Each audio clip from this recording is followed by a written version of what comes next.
বাড়িতে বেলগাছ থাকলে কি কি সুবিধা হয় এবং কোন কোন ধরনের কৃপা পাওয়া যায়, কোন কোন সুযোগ সুবিধাগুলো বাড়ির সদস্যরা পেতে পারে সেই সম্বন্ধে আজকে আমি আলোচনা করব।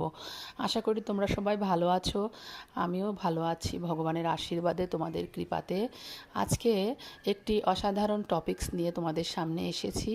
আশা করি সবার বাড়িতেই মোটামুটি বেলগাছ আছে, কারো বাড়িতে নাও থাকতে পারে, কিন্তু যাদের বাড়িতে বেলগাছ আছে, বেলগাছ থাকলে এই বেলগাছ দিয়ে কিভাবে আমাদের বিভিন্ন রকমের সমস্যার সমাধান করা যায় এবং বেলগাছ থেকে আমরা কী কী কৃপা পেতে পারি সেই বিষয় নিয়ে আজকে আমরা আলোচনা করব।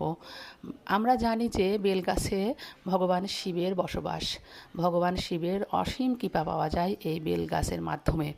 যে বাড়িতে বেলগাছ থাকে সেই বাড়িতে একটা পবিত্র বাতাস অনুভব করা যায় এবং সেই বাড়িতে আসলে মনে একটা প্রশান্তির ভাব পাওয়া যায় এবং দেবগৃহ বলে মনে করা হয়। ভগবান মহাদেব অত্যন্ত প্রীত হন বেলগাছ থাকলে এবং সেই বেলগাছের পরিচর্যা করলে।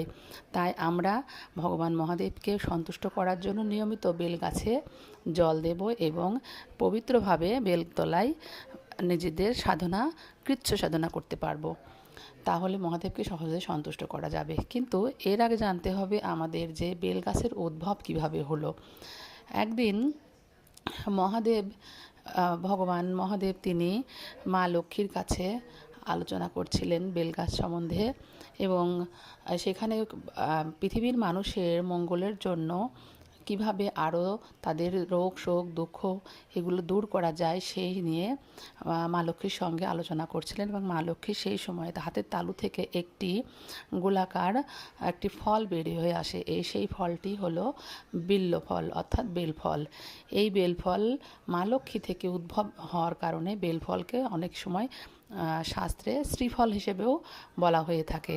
অর্থাৎ বেল এবং বেলপাতা, বেলগাছ মা লক্ষ্মীর আশীর্বাদ। যেমন মহাদেবের আশীর্বাদ ছাড়া জীবন অসম্ভব, তেমনি মা লক্ষ্মী ছাড়াও জীবন অসম্ভব। তাই এক বেলগাছে মহাদেব এবং মা লক্ষ্মী দুই আশীর্বাদ পাওয়া যায়।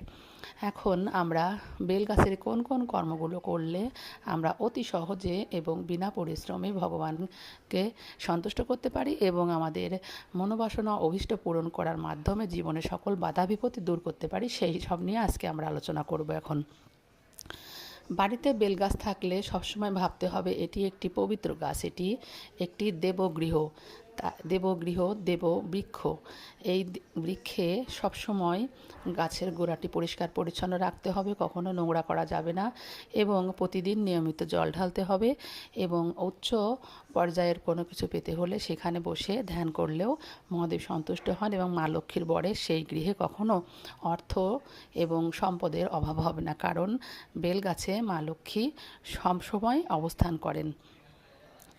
তারপরে স্বাস্থ্যের দিকে বেলের শরবত অবশ্যই শরীরের জন্য উপকারী। বেল গাছের বাতাস বাড়িকে পবিত্র করে এবং অপশক্তিকে নাশ করে।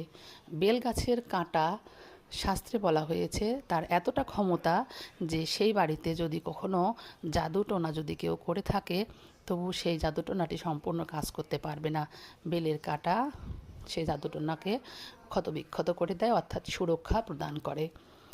বেলগাছের পাতা দিয়ে যদি চন্দন প্রলেপ করে মা লক্ষ্মীর চরণে দেওয়া যায় তাহলে মা লক্ষ্মী অত্যন্ত সন্তুষ্ট হন এবং আরও বেশি কৃপা পাওয়ার জন্য বেলপাতা দিয়ে মহাদেবকে পূজা অর্চনা করলে মহাদেব অত্যন্ত সন্তুষ্ট হন।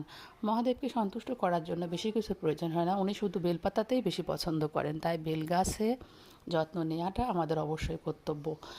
বেল একটি এমনই জিনিস যা আমাদের হিন্দু ধর্মের শাস্ত্রে অত্যন্ত পবিত্র গাছ বলে ধরে নেওয়া হয়েছে। পবিত্র গাছ হওয়ার কারণে আমাদেরকে অবশ্যই তাকে সেইভাবে যত্ন করতে হবে এবং তার সসম্মান প্রদান করতে হবে, তাহলে আমরা এর পূর্ণ ফল পাব। আশা করি এই বেল গাছ নিয়ে তোমাদের মনের ভিতরে যদি আর কোনো প্রশ্ন থেকে থাকে তাহলে আমাকে জানাবে এবং কিছুটা হলেও তোমাদের উত্তর পেলে তারপরে যদি কিছু প্রশ্ন করার থাকে, যদি কোনো জানার থাকে তাহলে অবশ্যই জানাবে কমেন্টে এবং বেলগাছের এই বিষয়টা তোমাদের কাছে কেমন লাগলো কমেন্ট করে জানাবে। ভালো লাগলে চ্যানেলটিকে সাবস্ক্রাইব করবে। হর হর মহাদেব।